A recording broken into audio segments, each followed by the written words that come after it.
Hello, I'm Mark Blythe. I'm the director of the Rhodes Centre for International Economics and Finance at the Watson Institute at Brown University. And this is the Rhodes Centre podcast. On this episode, I talk with Brett Christopher. He's a political economist and author of Rentier Capitalism: Who Owns the Economy and Who Pays for It. In his new book, Brett explains how neoliberalism and financialisation have led to an explosion of rent-seeking businesses in sectors ranging from finance and natural resource extraction to social media and hospitality. And while this rentier economy allows some companies to thrive, Brett argues that it mostly stifles innovation, hurts competition, defangs of what's left of organised labour, and leads to low growth and low investment. In Brett's view, this new model of capitalism is one of the key economic challenges we face. After reading his book, you might agree. It was a great conversation, so without further ado, here it is. Hello Brett, how's it going? It's going well, Mark. It's nice to see you, or at least nice to hear you. Exactly. So, you wrote this book where you said to me, there's an awful lot of rent out there. I had no idea how much until I read the book. So just break it down for people who really don't think this way. What's a rent and what's a rentier? Yeah, so the three kind of categories that I work with in the book. So one is rent, as you say. The second one is rentier. And then the third one, which is obviously the title of the book, is Rentier Capitalism. And so to start with the core category, which is the category of rent, what I suggest in the book is that we can think in terms of two main understandings. One of which is most common within mainstream or orthodox economics, which thinks of rent in terms of excess. So rent for mainstream economics is the excess occasioned by any departure from a competitive market scenario. Now, for heterodox scholars, rent is income derived from ownership or control of a scarce asset of some kind. And originally in kind of classic economic theory, there was only really one such asset, which was land. So land is the quintessential classic rentier asset. But what various people who have written about rent and rentierism from this perspective have argued is that since then, there's been a kind of proliferation of types of assets over which control enables the owner or controller of that asset to generate income.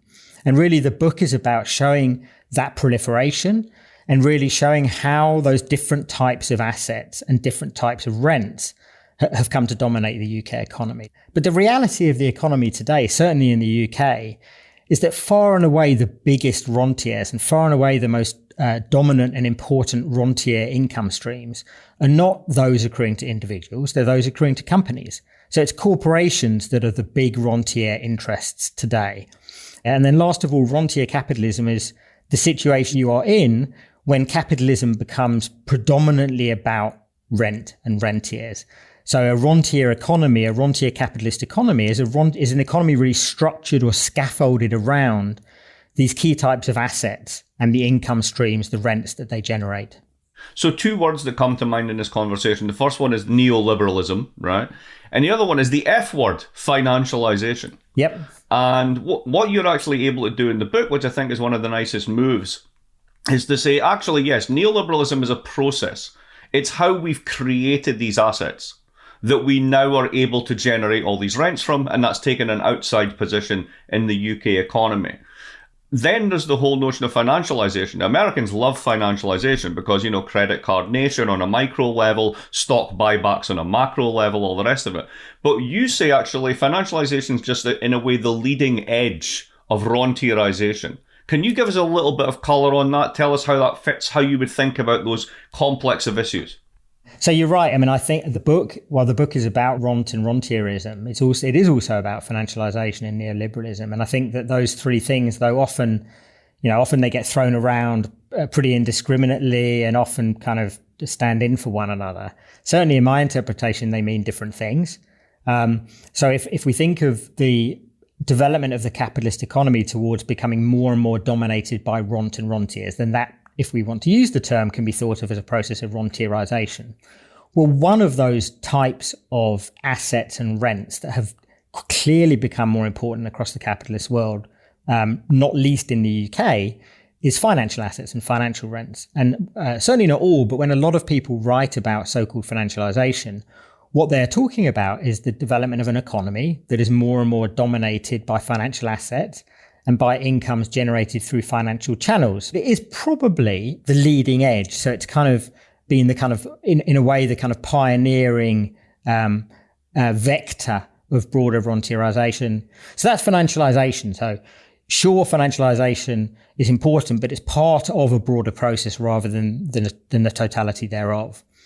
Neoliberalism, and I guess what I'm arguing in the book is that we think about neoliberalism as kind of as a field of ideology and practice and policy and governance that has emerged over the last 30 or 40 years, then it's that kind of matrix that has helped put in place the conditions of possibility of frontierization. So really neoliberalism has been kind of the soil, the ideological and policy and political soil within which rents have flourished over that period. And so our question I try and ask is, why has the UK been such fertile territory for the development of rentier capitalism? And the answer is that, well, the UK has been fertile territory for neoliberalism. And a lot of the types of developments that have led to the emergence of this rentier economy are precisely what we call neoliberalism. So what you basically point to, and what other people like Thomas Philippon and others have pointed to, is the fact that capitalists hate competition, but capitalism thrives on competition. Competitive markets drive down margins, make firms more efficient, create possibilities for innovation and competition.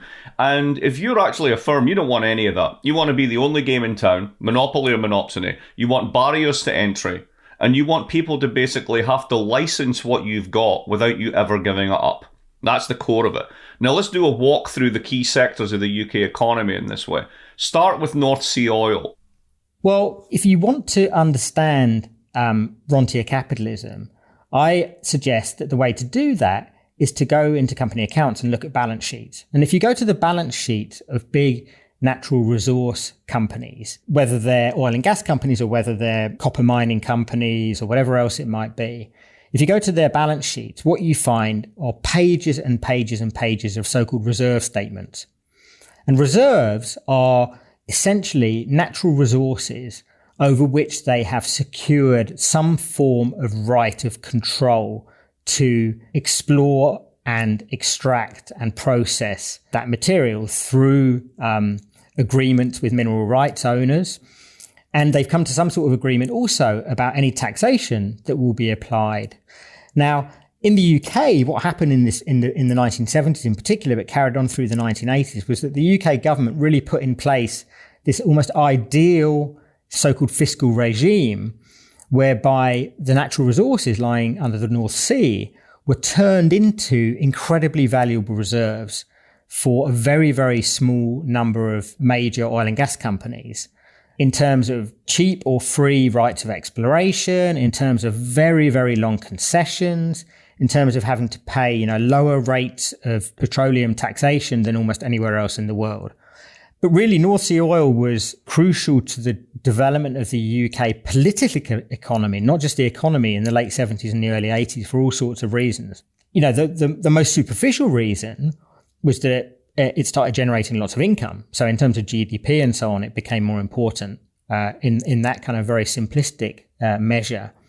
But I think more fundamentally, it was important because it enabled the Thatcher administration to weather the storm that was unleashed by the deindustrialization of the heartlands, and also the attack on the mining communities as well. I think there's a really open question as to whether the shift from whatever you want to call what came before towards a more neoliberal UK and the economy would have held, whether it would have survived in the form that it did if it wasn't for what was occurring in the North Sea and the relationship between the North Sea and the rest of the political economy. And so not only did, I guess, the natural resources rentier domain emerge as kind of a quintessential case of capitalist rentierism, but in a sense, it was structurally important to the rest of the development of the UK economy as well. So let's move on to the next sector that you talk about. It's also quintessentially British in the way that we think about it now, which is finance. So essentially, as I've written about elsewhere and many people have written, the whole point of the Big Bang, the whole point of financial deregulation in the minds of the Conservative government of that period was not to deindustrialise the country. It was, in a sense, to free up flows of capital to reinvent British capitalism. And of course, what happened was the huge growth of finance, the deindustrialisation of the country, and then the consolidation of the industry into basically 4 banks whose asset footprint is 4 times GDP. Now, I always think that if Mrs. Thatcher were still alive and could actually see this process unfolding, she probably would have been horrified, because that's not what was meant to happen, but that is what's happened. Now, here's the interesting finding, and it's kind of common sense, and everybody will get this one, but you nail it very well. So here's the thing. Interest rates have been falling since, well, depends on whose paper you look like, but forever. Inflation is nowhere to be seen. Essentially, since the financial crisis, big British banks have been able to borrow at zero. Why am I still paying 22% on a credit card? Isn't that pure rent seeking? This was, in a sense, the kind of the puzzle I was trying to solve, or at least offer some sort of answer to in that chapter, which was, as you'll know, it was to go back to Keynes. And Keynes wrote about rentiers, but he was talking specifically about financial rentiers. That was his narrow definition thereof. And Keynes, as many listeners I'm sure will know, basically made the argument that if you increase the supply of capital sufficiently, the rentier, the individual or company that exists by exploiting the scarcity value of capital, will no longer be able to thrive in the way that they did in the past. But obviously, the supply of capital has increased enormously in the period since then, and has done so, as you pointed out, in recent years at any rate, to the extent of pushing down interest rates to near zero and real interest rates to well below zero. And yet, if you look at the income statement of big British financial institutions, it's still dominated by interest income. And what you see is around the time of the financial crisis, when lending rates for banks stayed high and their borrowing rates plummeted. So basically, they've opened up this huge spread between the rate at which they're able to borrow and the rate at which they're able to lend. And it's that has enabled the classical financial rentier to stay in business. And I guess the simple argument I make in the book is that we can only interpret that in terms of power. We can only interpret that in terms of an inordinate amount of market power that is held by those major financial institutions. And certainly if you look at any kind of crude measures of concentration of assets, for example, since around 2005 to today, asset concentration in the British financial sector has increased massively. So let's move it to a couple of sectors that people are familiar with, but they don't really think of as a rentier paradise, right? So finance, obviously, carbon leases, you can kind of intuitively see why this is about winner-take-all monopoly, whatever, right? But people are now very concerned with digital platforms. But you make a really interesting point at the beginning of this chapter, which is, well, this is actually just one type of platforming. You know, the basic business model that is involved there is nothing new to the digital world.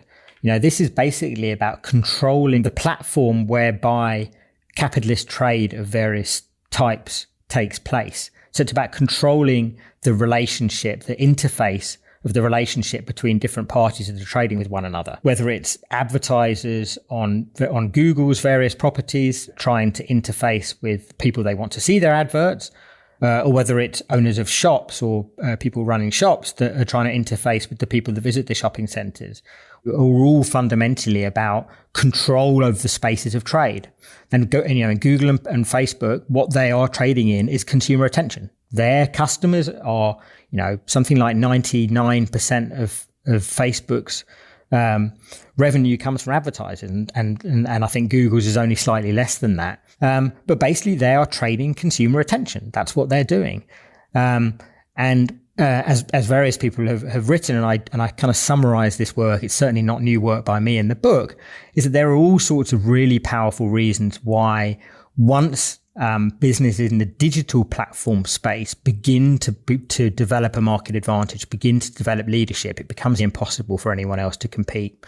And you'd often hear people talking about things like network effects and economies of scale and economies of scope and so on. And I discuss those issues at some length in the book. So yes, digital platform, the ownership or control of a digital platform is absolutely the control of a scarce asset that generates income. You make money from trade between other parties because you control the asset through which that trade takes place. But this also goes much deeper. So let's delve into a couple of other sectors. A large part of McDonald's profits doesn't come from burgers. It comes from building the restaurant and then getting the rent payment, literally the rent payment, from the franchisee who is already paying you a franchise fee. And ultimately, the way that franchisor is going to make that money is by basically trying to minimize their costs, which ultimately means this is a put at the end of the day on labor. And this is something that you begin to see spreading through the whole economy. Another example in the book is on hotels. So you think you walk into a Hilton hotel. Hilton owns hardly any buildings. So other investors pool together and then buy or rent buildings and then subcontract all the services. So someone may have a Hilton badge when they're letting you into your room in your hotel, but they're about 10 times removed. Now, there's this wonderful quote from an outsourcing lawyer that you have in the book, where he says, well, if it wasn't about basically squeezing labor, there would be no point in doing this model. Do you see this as basically an unstoppable force? It's like an acid eating through the economic structure of the country. Once you start on this train, it just keeps going. It's very, very hard to see how the UK digs itself out of the rentier capitalist hole into which it sunk itself. I think there are all sorts of good reasons for that, and I like the way you described that sort of subcontracting of rentiers to other rentiers, because I think that's absolutely the way it works. And you're also right that that the whole outsourcing story is certainly a part of the book. So for those that don't know much about this field, the UK has been really the pioneer of what we can think of as neoliberalism, rentierism, of outsourcing, whereby companies outsource pretty much everything they can outsource to others. But also the public sector does that as well. And the public sector is far and away the biggest contractor out. And those contracts that it contracts out through become the prized assets of outsourcing companies. And what I argue in the book is that kind of perversely outsourcing becomes more about winning contracts than it does about actually fulfilling them. And sure, you have to keep fulfilling them in order to keep winning contracts, but you certainly can't fulfill one without winning one in the first place. And the people that are really prized and elevated at those companies are not the people that fulfill them, that clean the streets under the street cleaning contract. It's the people that win the 20-year multi-billion-dollar contracts. And those become the assets. And again, you just have to go back to the balance sheets of these companies and look at the balance sheet statements under assets. And it's these contracts, and it's about the ability of these companies to re-win these contracts, the renewal rates, the average contract length. Those are the key metrics on which these companies are being judged, because the city recognises that that's what their assets are. It certainly ain't the people that are doing the contract fulfillment. Absolutely, I think that's an important part of the story of the book, and certainly the labour or worker-related implications of rentierism are as visible in that sector as in anywhere else of the economy, for precisely the reason that employment lawyer that I cite pointed out. If you can't squeeze labour by outsourcing, then why bother outsourcing? So this is an explanation then that not only allows us to get a handle on why the economy has become so concentrated across sectors, why in those concentrated sectors profits are high but wages are low, which speaks to debates on inequality. It also tells us about falling productivity, because the major metric for this is labour productivity, but really that's a bit of a canard, because labour productivity depends upon actual capital investment. And if I'm a rentier, the whole point is sweat the asset. It's not innovate. It's not do something different. It's sweat the asset as much as possible, which is the process you've been describing. So we have falling investment and therefore falling productivity, rising inequality in incomes, but crucially also in profits and in wealth, all of which sums to slow growth. Some people focus on inequality. Some people focus on productivity. You say if you want to understand why it is that rich countries are slowing down, part of it may be demography, part of it may be bad policies, but a very large part of it's probably the degree of rentierism that's in the economy as a whole. Yeah, no, if you want to understand kind of the increasing woe within the UK economy, that much of it can be understood in terms of the shift towards rentierisation. Obviously, it doesn't account for everything, but I think that all of the major trends that we have seen can be substantially explained in terms of the intensification of this rentier economy. I mean, in terms of what can be done, I mean, I think that what I do in the conclusion is I point to 4 areas which are certainly connected to one another, but where, meaningful steps certainly could be taken that would, I think, lead to some form of incremental amelioration of the situation. So one of those is probably not surprising, is competition policy. And one of the arguments I try and make in the book is that one of the most important reasons for doing that is not necessarily just to aid consumers, but it's about helping workers as well. There's lots of good work that's been done in recent years about monopsony rather than monopolies, so the fact that market power exists in markets where companies buy services as well as where they sell products and services, and particularly where they buy labour. And it's no surprise, to my mind at any rate, that some of the most monopsonistic sectors in the UK economy happen to be rentier sectors, water utilities, mining, and so on.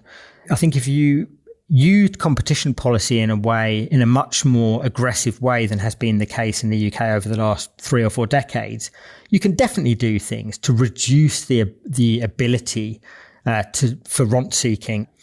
The second area is the tax system. So the tax system could be hugely beneficially reconfigured to make life more difficult for rentiers. And I think if you make life more difficult for rentiers, in a sense, you incentivize companies and individuals potentially to actually invest in non-rentier activities. And then it boosts government coffers as well. And that, I guess, leads on to the third thing that I talk about, which is government investment. I think that relying on an economy that is led by private sector investment has been shown to be, a very problematic path in the UK. And I think given some of the significant challenges ahead, a greater role for government investment. So not just in terms of government nudging private sector investment in particular directions, but the government actually taking up the mantle itself and becoming heavily involved in investment and as a kind of an entrepreneur itself. People like Mazzucato have written about that. I think is also very important. And then the fourth one, and I guess in a way the most important one of all, would be ownership changes. A rentier economy is an economy in which private sector ownership of all assets has become sacrosanct, where it's the default ownership status for more or less everything that can be thought of as an economic asset. So one of the reasons why there are, where we started this discussion, there's a heck of a lot of rent out there. Well, one of the reasons is there's a heck of a lot of assets out there that weren't private sector assets 40 or 50 years ago, because land, infrastructure assets, whatever else it was, spectrum was owned by the state. So a change in ownership away from the private sector being the kind of default owner, so that assets can be owned also by the public sector. But I don't think it should ever be a sort of a straight public sector versus private sector thing. I think the conversation's moved on from that. We need to be thinking about worker ownership of companies. We need to be thinking about community ownership of land, rather than thinking in terms of kind of dogmatic one side or other. Is I think a much more productive and useful way of going forward, and also more politically viable. So just to close it out then, I will try and summarize it this way. First of all, you need a bunch of assets that aren't recognized as assets. You need to turn things into assets, and you need to basically privatize, liberalize, integrate, globalize, and do all the things, but particularly privatize. You need to create a stock of private assets. You need to have a legal regime that not only empowers IPRs and other monopolistic protections, you need to have a legal regime that allows a very easy extraction of rents. Correct. This, of course, boosts the value of the assets ever more, so you become ever more valuable in doing this. And you just then put the icing on the cake by not paying any taxes. And Exactly. that's it. This is your picture of the UK economy. Now, when we talk normally about the UK economy, none of this features. Right? It's about skills, and it's about mobility, and it's about the efficient use of capital, and it's entrepreneurship, and it's new products. Yeah. And what you're saying is that's just nonsense. None of that. I mean, that stuff may be going on, but the real story is here. Asset volumes, rent extraction, rent levels, asset values, tax avoidance. That's what it's really all about. That's the core. It is absolutely right. It's about creating assets for the private sector. It's about making sure they are not subject to any meaningful competition. And it's about making sure that the income that gets extracted from those can be extracted with almost no meaningful fetters in terms of taxation. And so the UK, I mean, one of the people I cite in the book is the Financial Times journalist Jonathan Ford, and he describes the UK as a rentier's paradise, and that's exactly what it is. I think we'll leave it at that point. Brett, it's been great talking to you. You too. Thank you very much, Mark. It's a pleasure. I'm really grateful for you taking the time. This episode of the Rhodes Centre podcast was produced by Dan Richards. For more information, go to watson.brown.edu/Rhodes. Thanks for listening.